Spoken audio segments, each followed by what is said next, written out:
The Bear Who Befriended a Fisherman. Part 1. The Fisherman and the Unexpected Visitor. The river was Michael Turner's lifeline. For nearly a decade, he had lived alone in a small wooden cabin on the banks of the Clearwater River, surrounded by endless forests and the crisp mountain air. Every morning, he would rise with the sun, step outside to the scent of pine and damp earth, and begin his day with the familiar routine of fishing. Michael wasn't just any fisherman. He wasn't part of a commercial fleet or a weekend angler looking for sport. Fishing was his way of life, his sustenance, and his quiet meditation. The river provided for him, and in return, he respected its delicate balance. He took only what he needed, always mindful of the ecosystem that sustained him. But something changed one late summer morning. As he cast his line into the water, waiting patiently for the first bite of the day, he felt an odd sensation, a presence. His instincts, honed by years of living in solitude, told him he was not alone. Slowly, he turned his head toward the tree line on the opposite bank, and there, standing just beyond the shadows, was a bear. It was a young grizzly, perhaps 3 or 4 years old, its golden brown fur thick and slightly damp from the morning dew. Its dark eyes were locked onto Michael, studying him with an eerie intelligence. Michael froze, his pulse quickened. He had encountered bears before.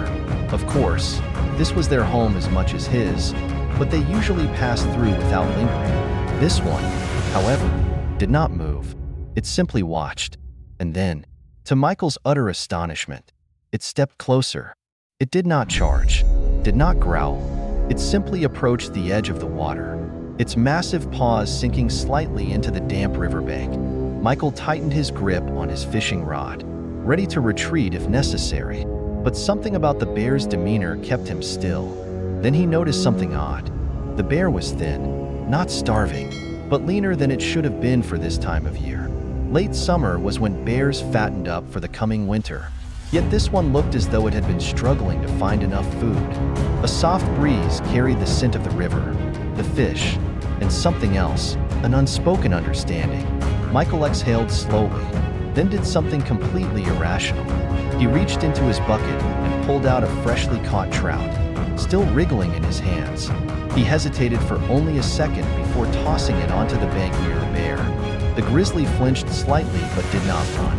Instead, it lowered its head, sniffing cautiously before snatching up the fish in its powerful jaws.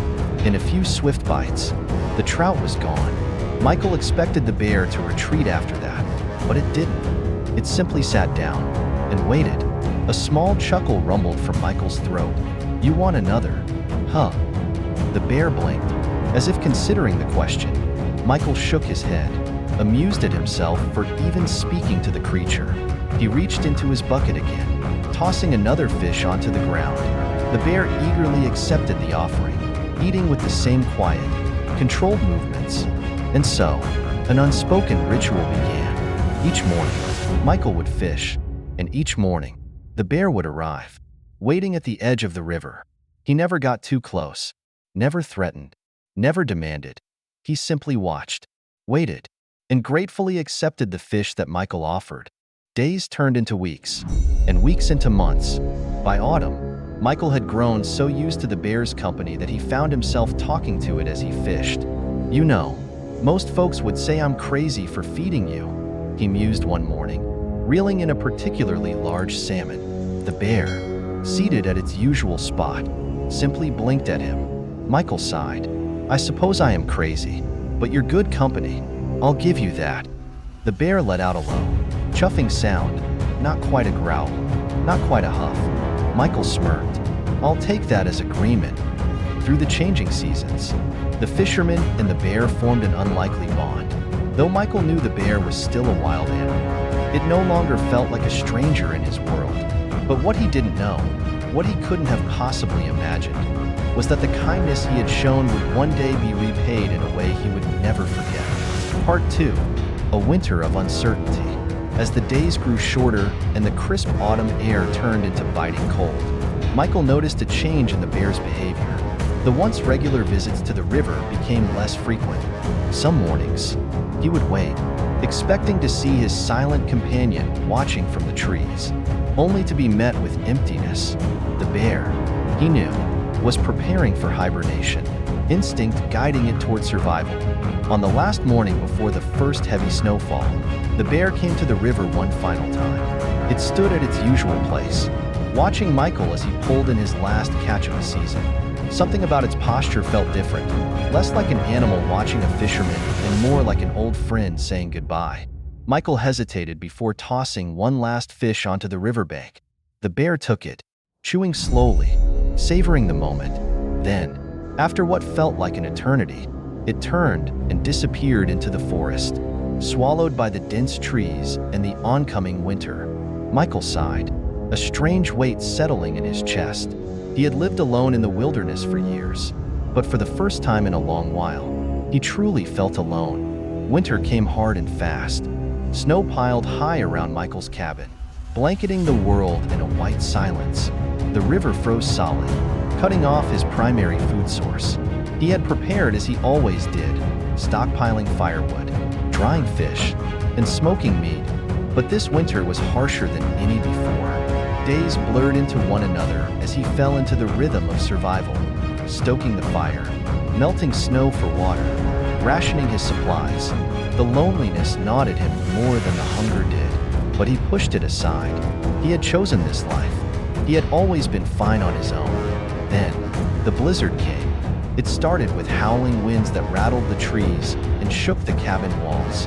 Michael had seen storms before, but this one was relentless, stretching on for days without pause. Snow piled up against his windows, sealing him inside.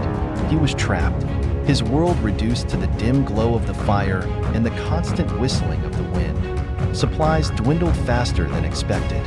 His food stores, which should have lasted months, ran dangerously low.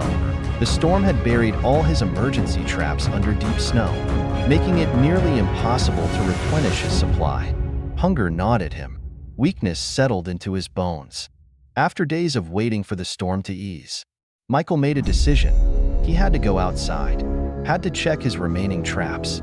He layered himself in every piece of warm clothing he had, bracing for the cold, and stepped out into the blinding white. The world was unrecognizable. Snowdrifts towered over him, the landscape reshaped by nature's fury.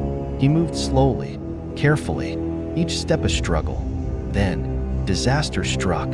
His foot caught on a hidden patch of ice beneath the snow. He slipped, his body twisting as he fell. Pain exploded through his leg as he hit the ground hard. A sharp, unnatural crack echoed in his ears. Agony shot through him. He gritted his teeth, trying to move, but his leg wouldn't obey. A sickening realization settled over him. He was injured, alone, miles from his cabin. The cold pressed in from all sides.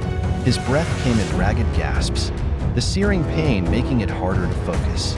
He tried to push himself up, but his body refused. Darkness danced at the edges of his vision. This was it. He had survived the wild for years, outlasted storms and hunger.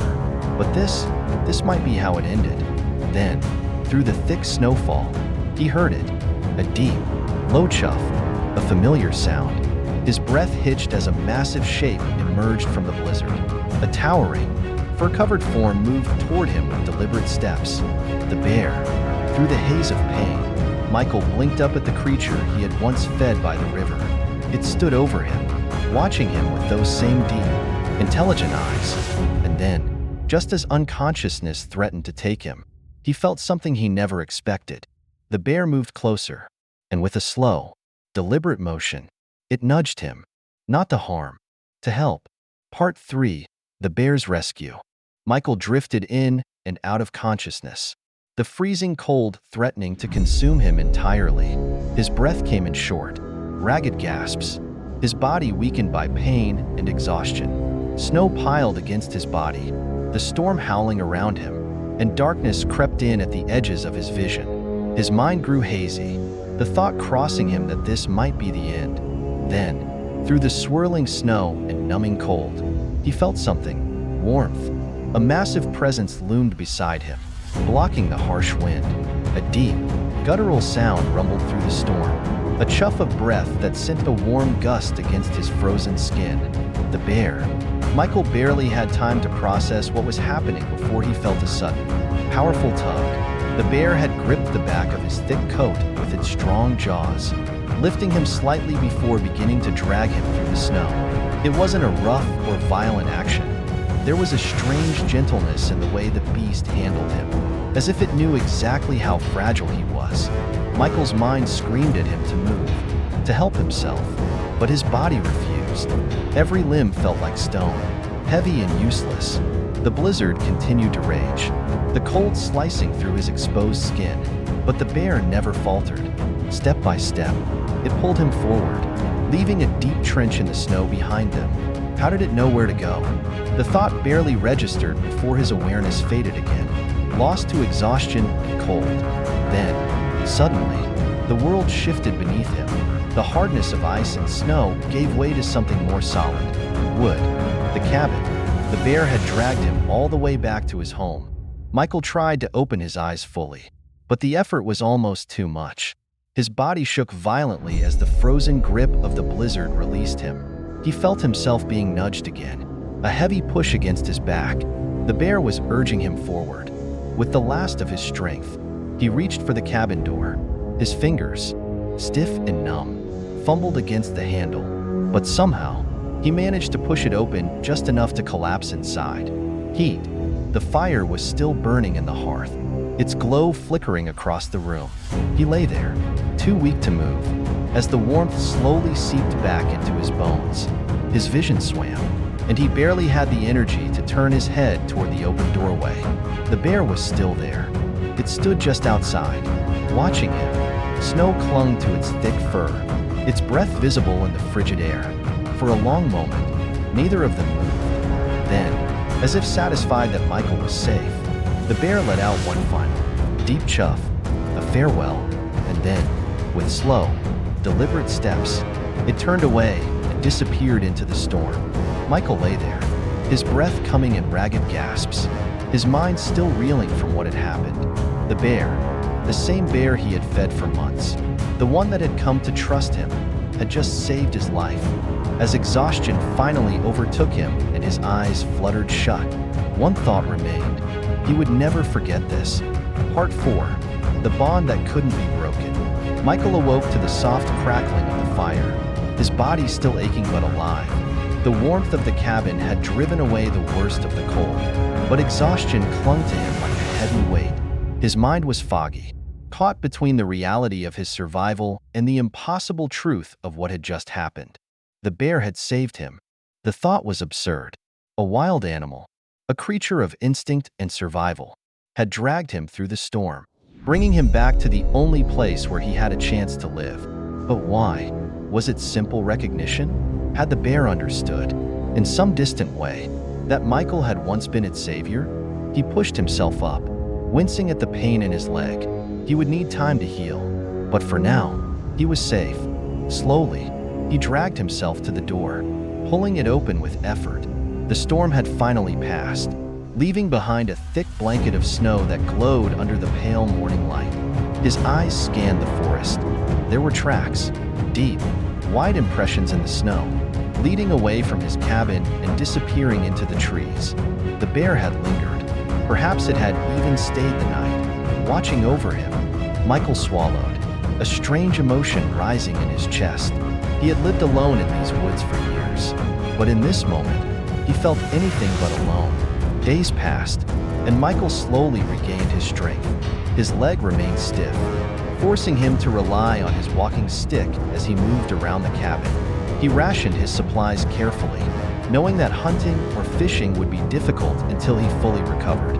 Each morning, he checked the tree line, hoping, perhaps foolishly, to see the bear again, but it never came. Had it left for good? Had it simply done what it needed to do, repaying a debt in the only way it knew how? Michael wasn't sure why the thought filled him with an unfamiliar sense of loss. Then, one evening, as the sun dipped below the horizon and the sky bled into shades of crimson and gold, he heard it, a deep, familiar chuff. His heart pounded as he stepped onto his porch, his breath curling in the frigid air. There, standing at the edge of the trees, was the bear. It was watching him, its massive frame partially hidden by the thick trunks of the forest. But there was no hesitation in its stance, no fear, no aggression, only recognition. Michael didn't move at first, afraid that if he did, the bear would disappear like a specter into the night. But then, slowly, he reached inside his cabin and pulled out a fresh fish from his stockpile. With careful steps, he walked toward the bear, stopping a few feet away. Then, as he had done so many times before, he tossed the fish onto the snow.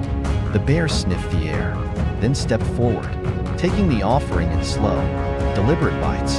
For a long while, neither of them moved. Then, as the last remnants of daylight faded, the bear let out a low exhale, a sound that carried something more than just instinct, understanding, and with that, it turned and disappeared into the forest once more. But this time, Michael didn't feel like it was the end. This was not just a wild animal passing through. This was something else, a bond that could never be broken. Part 5, a friendship that stood the test of time. The storm had passed, leaving behind a world transformed into an endless sea of white. The trees sagged under the weight of the snow, and the river, once a flowing lifeline, was frozen solid, but there was no sign of the bear. Winter eventually loosened its grip on the land. The thick snow that had once buried the valley began to melt, giving way to patches of green. The river, once frozen solid, began to flow again, its familiar melody returning to Michael's world. Michael swallowed the lump in his throat. Had it left for good? He had no idea how bears processed gratitude, but in his heart, he believed it had saved him on purpose. The weight of that truth settled deep in his chest. He had survived, not just because of his own resilience, but because of the bear. Days passed, and Michael's strength slowly returned. His leg remained sore, but he was mobile enough to tend to his needs. He rationed what little food he had left, knowing the brutal winter was far from over. Every morning, he would open the cabin door, scanning the tree-line, hoping for a glimpse of his old friend. As the days grew longer, Michael regained his strength. His leg healed, though it remained stiff on colder mornings. He returned to fishing, casting his line into the river, feeling the warmth of the sun on his skin. But there was one thing missing: the bear. Then, one morning, he saw it. Massive paw prints in the snow, leading away from the cabin, but fresh enough to tell him that the bear had been there. Watching, checking. It had not returned since that last encounter, and Michael wondered if their story had truly come to an end. Perhaps the bear had moved on, returning to the deep wilderness where it belonged. Perhaps it had repaid its debt, and now saw no reason to return. A deep chuckle rumbled from his throat, rough from disuse. "You're still looking out for me, huh?" he muttered to the empty forest. Yet, deep down, Michael couldn't shake the feeling that their bond was something more, something beyond simple survival. Though the bear did not appear, Michael felt its presence. The knowledge that it was still nearby gave him an odd sense of comfort. The loneliness that had once weighed heavily on him felt lighter then. One morning, as he stood at the riverbank, casting his net, a familiar sound broke the silence. By midwinter, Michael had regained most of his strength. He began venturing outside again, setting new traps, breaking through the ice to fish, rebuilding his stores. Life slowly returned to routine. But now, it was different. He was no longer alone in the same way he had been before. A deep, steady chuff. One evening, as he sat by his fire, a low, familiar chuff sounded from just beyond the cabin's light. His pulse quickened. He stood, careful not to startle his visitor, and stepped outside. Michael turned, his heart pounding. There, standing at the edge of the trees, the bear stood. Its massive frame was dusted with snow, its dark eyes reflecting the firelight. They locked gazes, neither moving, both simply existing in the space between man and nature. Forest was the bear. Michael reached behind him, grabbing a fish he had dried earlier that day. Without hesitation, he tossed it toward the bear. It landed in the snow, steam rising from its warmth. Its fur was thick and healthy, its massive frame even larger than he remembered. But its eyes, those deep, knowing eyes, held the same quiet recognition, the same understanding. The bear moved forward, sniffed the offering, and then, with slow deliberation. 8. When it finished, Michael let out a deep exhale, something between a sigh and a growl. Then, with one last lingering look, it turned and padded back into the darkness, breath he hadn't realized he was holding. Michael stood there for a long while, watching until the bear vanished into the forest. He knew then that this was not the end of their story about time, he murmured, a slow smile spreading across his face. Their bond could not be broken. Without hesitation, he reached into his bucket and pulled out a fresh fish. With practiced ease, he tossed it toward the bear, just as he had done so many times before. And deep in his heart, he knew that when spring came, when the ice melted and the river ran free once more, the bear would return. The bear moved forward, picked up the offering, and ate. And when it had finished, it did something that stunned Michael. To be continued, it didn't leave. Instead, it sat down at the river's edge, watching him, waiting. Michael chuckled, shaking his head. So, you're staying a while, huh? The bear huffed, a sound that almost seemed like agreement. And so, the routine returned. Each morning, Michael fished, and each morning, the bear came to sit with him. They shared quiet moments by the river, a bond forged not by words but by understanding, by trust. The man and the bear, two unlikely friends, bound by an act of kindness that had saved them both. Years passed, and the legend of the fisherman and the bear spread among the few travelers who passed through the valley. Some believed it, some dismissed it as myth, but Michael didn't care. He knew the truth, and every morning, when he looked up from his fishing line and saw the great bear watching him from the trees, he knew one thing for certain: some friendships were never meant to end.